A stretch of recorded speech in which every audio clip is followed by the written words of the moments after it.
अपने आसपास कभी ना कभी ऐसी कुछ चीज़ें ज़रूर सुनी होगी या देखी होंगी कि जिसमें कहा जाता है कि उसकी प्री मैच्योर डिलीवरी हो गई है या उसकी 7 मंथ में या 8 मंथ में डिलीवरी हो गई है। प्रेगनेंसी का जो थर्ड ट्राइमेस्टर है वो बहुत क्रूशियल पीरियड होता है किसी भी प्रेग्नेंट लेडीज़ के लिए, क्योंकि उसमें जो है कुछ ऐसी चीज़ें हमें ध्यान देने की ज़रूरत होती है जिससे प्री मैच्योर डिलीवरी ना हो और हम जो है अपनी प्रेगनेंसी को एक हेल्दी वे में लेके जाएं। और आज हम इस वीडियो में जो है बात करने वाले हैं प्रेगनेंसी के थर्ड ट्राइमेस्टर के पहले मंथ यानी 7 मंथ की। और उसमें जो है आपको कौन कौन सी चीज़ों का ध्यान रखना है, कौन कौन सी आपकी एक्सपेक्टेशंस होती हैं, कौन कौन से आपके बॉडी चेंजेस होते हैं, क्या क्या आपके बेबी में चेंजेस आते हैं, कितनी ग्रोथ होती है, किन चीज़ों का ध्यान देना आपको, क्या चीज़ें करनी है, क्या चीज़ें नहीं करनी है, के बारे में आज हम बात करने वाले हैं इस वीडियो में। तो वीडियो को शुरू करने से पहले अगर आप चैनल पे नए हैं तो चैनल को सब्सक्राइब कर लें और अपने फ्रेंड्स के साथ शेयर करें। सबसे पहले आपको बहुत बहुत बधाई कि आप 7 मंथ में आ गए हैं। तो अब आपका प्रेगनेंसी का थर्ड ट्राइमेस्टर शुरू हो गया है। देखिए, मैंने जब पहले भी हम जो मंथ वाइज प्रेगनेंसी सीरीज़ बना रहे हैं उसमें भी मैंने आपको पहले बताया है कि जो पहला ट्राइमेस्टर होता है और जो लास्ट ट्राइमेस्टर होता है बहुत क्रूशियल पीरियड होता है, क्योंकि बीच वाला जो ट्राइमेस्टर होता है आपका वो कहीं ना कहीं सेफ साइड में होता है। लेकिन जहाँ पे पहले ट्राइमेस्टर में आपका मिसकैरेज या अबॉर्शन होने के चांसेस होते हैं कुछ लापरवाही की वजह से, उसी तरीके से आपका जो थर्ड ट्राइमेस्टर होता है उसमें भी बहुत सारे ऐसे कुछ रीज़न हो जाते हैं जिसकी वजह से प्रीमेच्योर डिलीवरी वगैरह के होने के चांसेस होते हैं। तो आप जो है कुछ ऐसी सावधानियों को बरतें जिससे आप इन चीज़ों से दूर रहें और प्रेगनेंसी आपकी हेल्दी रहे। तो हम बात करने वाले हैं कुछ सिम्टम की जो प्रेगनेंसी के 7 मंथ में आपको देखने को मिलते हैं, जो कि बहुत नॉर्मल है, जिनसे आपको घबराने की ज़रूरत नहीं है। तो सबसे पहला सिम्टम ये होता है कि आपकी जो बच्चेदानी की यानी कि जो गर्भाशय है आपका, उसकी जो मांसपेशियां हैं कभी कभी आपको कड़क महसूस होने शुरू हो जाती हैं 7 मंथ में, क्योंकि अब आपका बेबी बहुत ज़्यादा क्लियर है। तो कभी कभी ना आपको पेट जो है हल्का हल्का टाइट लगना शुरू हो जाता है। तो आपको ये नहीं चिंता में आ जाना है कि ये जो है लेबर पेन शुरू हो गया, ऐसा नहीं है। कभी कभी हल्का हल्का आपको आपका जो पेट है वो टाइट महसूस हो सकता है, तो बहुत ही नॉर्मल सी बात है। लेकिन बहुत टाइम तक अगर वो ऐसा है तो आप अपने डॉक्टर से मिल सकते हैं। इसके बाद अगर देखें तो 7 मंथ से आपको जो है डिस्चार्ज टाइप का कुछ शुरू हो जाता है, वाइट डिस्चार्ज, जो कि बहुत ही नॉर्मल सी चीज़ होती है प्रेगनेंसी में। कभी कभी तो थ्रू आउट प्रेगनेंसी ये चलता रहता है, कभी कभी जो है थर्ड ट्राइमेस्टर में ये ज़्यादा हो जाता है। तो 7 मंथ से ये स्टार्ट हो जाता है। हल्का हल्का जो वाइट डिस्चार्ज अगर हो रहा है तो कोई दिक्कत वाली बात नहीं है।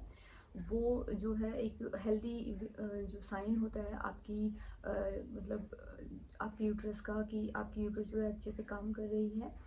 तो अगर आप वो जो डिस्चार्ज है वो किसी अलग कलर का है, जैसे बहुत ही येलो है या बहुत ज़्यादा जो है वो ऐसा लग रहा है कि उसमें ब्लड टाइप का कुछ है, तो अगर उस तरीके का डिस्चार्ज है तो आपको अपने डॉक्टर के साथ बात करनी है इस बारे में।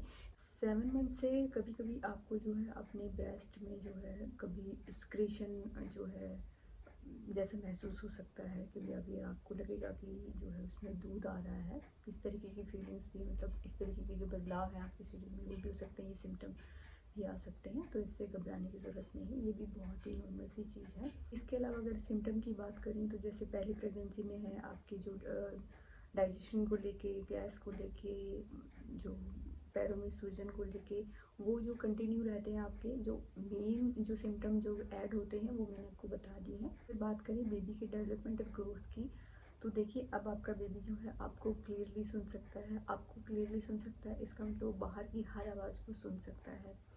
तो आप कोशिश ये करें कि आप एक खुश मिजाज जो माहौल है उसमें रहें, अपने आप को पॉजिटिव रखें। ऐसी बहुत तेज़ आवाज़ जो जहाँ से आए ऐसी आवाज़ों को जो है अवॉइड करें। आपने सुना भी होगा, एक बार मैं आपको बताती हूँ कि जैसे आपने अगर आप जयपुर वगैरह गए हैं तो वहाँ पे एक तोप है बहुत बड़ी। तो उसमें बोला जाता था कि मतलब उसको सिर्फ एक ही बार मतलब चलाया गया था, उसके बाद जो वो सील कर दिया गया था उसको। वो इस वजह से क्योंकि जब उसको चलाया जाता था तो जो आसपास में उसकी आवाज़ इतनी तेज़ थी कि जो आसपास में रहने वाली जो प्रेग्नेंट लेडीज़ थी उनका जो है, अगर वो पहले महीनों मतलब पहले के ट्राइमेस्टर में तो है तो उनको वॉशरूम वगैरह हो जाता था, इतनी तेज़ आवाज़ होती थी उसकी। और अगर वो लास्ट के ट्राइमेस्टर में चल रही है तो उनकी कई बार प्रीमेच्योर डिलीवरी हो जाती थी। तो इस तरीके से इस बात से हम समझ सकते हैं कि जो आवाज़ें होती हैं उनसे हमारे बेबी पे कितना असर होता है और हमारी हेल्थ पे कितना असर होता है। तो आपको जो है बहुत ज़्यादा मतलब ऐसी जगह पे नहीं जाना है जहाँ पे बहुत शोर शराबा हो रहा है या बहुत लाउड म्यूज़िक वगैरह है, ऐसा कुछ नहीं करना है। आपको बहुत ही सॉफ्ट, अगर आप म्यूज़िक लवर भी हैं तो आपको बहुत सॉफ्ट म्यूज़िक सुनना है। और जैसे कि आपको गर्भ संस्कार में बताया जाता है कि आप प्रेगनेंसी म्यूज़िक वगैरह सुन सकते हैं जो कि बहुत सॉफ्ट होता है, बहुत सूदिंग होता है, तो वो कर सकते हैं आप। क्योंकि अब आप बेबी आपको सुन पा रहा है तो आप जो है बेबी से अच्छे से बात कर सकती हैं। डेली टाइम निकालिए अपने बेबी के साथ बात करने के लिए, बहुत ही अच्छा मोमेंट होते हैं वो, जब आप अपने बेबी के साथ में कनेक्ट करती हैं, उनसे बात कीजिए, आपको भी बहुत अच्छा लगेगा। आप एक पॉजिटिव फीलिंग आएगी अपनी हेल्थ को लेके। तो ये आप कर सकते हैं। 7 मंथ में जब बेबी की ग्रोथ होती है तो वो अभी अपनी आँखें जो है बंद कर सकता है, पलकें झपका सकता है और उसके बाद में अंगड़ाइयाँ ले सकता है। ये सभी जो ग्रोथ है वो बेबी में आ जाते हैं। बात करें मदर के फिजिक में क्या क्या चेंजेस आते हैं, तो सबसे पहले तो मदर का जो वज़न है वो रैपिडली बढ़ता है और वो एक हेल्दी साइन होता है आपकी हेल्दी प्रेगनेंसी का, कि आपका वज़न अगर 3rd ट्राइमेस्टर में बढ़ रहा है तो। और मतलब आपका जो वज़न है वो कितना बढ़ना चाहिए, एक एक्यूरेट वज़न जो है वो कितना बढ़ना चाहिए, उसके लिए मैं आपके साथ एक फुल डिटेल रिव्यू वीडियो जो है वो शेयर करूँगी कि आपका वज़न, क्योंकि वो ये होता है कि आपका पहले वज़न कितना है तो आपका वज़न कितना बढ़ना चाहिए, या आपका पहले फिजिक क्या है तो उस तरीके से होता है। ऐसा नहीं है कि हर जो लेडी है उसका वज़न जो है वो 15 किलो या 20 किलो बढ़ना चाहिए, ऐसा नहीं है। सबका जो अलग अलग होता है, लेकिन उसका एक लॉजिक होता है पूरा, तो वो मैं आपको समझाऊँगी इस वीडियो में। तो अभी आपका वज़न जो है वो काफ़ी बढ़ जाएगा, तो उससे आपको टेंशन नहीं लेनी है। आपका वज़न बढ़ रहा है तो आपकी प्रेगनेंसी हेल्दी है। वज़न बढ़ने के साथ साथ में आपका जो ब्रेस्ट का साइज़ है वो भी इंक्रीज़ होना शुरू हो जाता है, क्योंकि अब उसमें जो मिल्क टिश्यूज़ हैं, मिल्क ग्लैंड्स हैं, वो डेवलप होनी शुरू हो जाती हैं।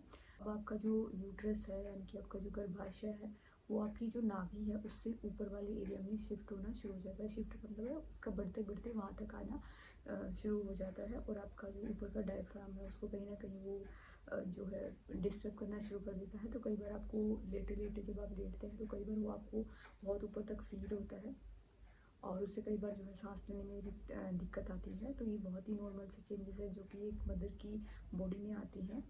इस मंथ से आपको ये फील होना शुरू हो जाता है कि आपको दिन में जो है ज़्यादा नींद आ रही है एज़ कम्पेयर टू नाइट, और ये बहुत ही नॉर्मल सा सिम्टम है, ये बहुत सारी लेडीज़ के साथ में होता है। तो कोई चिंता वाली बात नहीं है कि हमें रात को नींद नहीं आ रही है, क्योंकि बहुत सारे रीजन हो जाते हैं। कई बार गैस वगैरह बन जाती है, कई बार वैसे ही डिस्कम्फर्ट रहता है, क्योंकि अब आपका बेबी बम जो है काफ़ी हैवी हो जाता है, वेट भी काफ़ी हो जाता है, तो आपको सोने में जो थोड़ा ज़्यादा डिस्कम्फर्ट रहता है। तो उसके लिए जो है आप प्रेगनेंसी पिलोज़ वगैरह ले सकते हैं अगर आप चाहते हैं तो।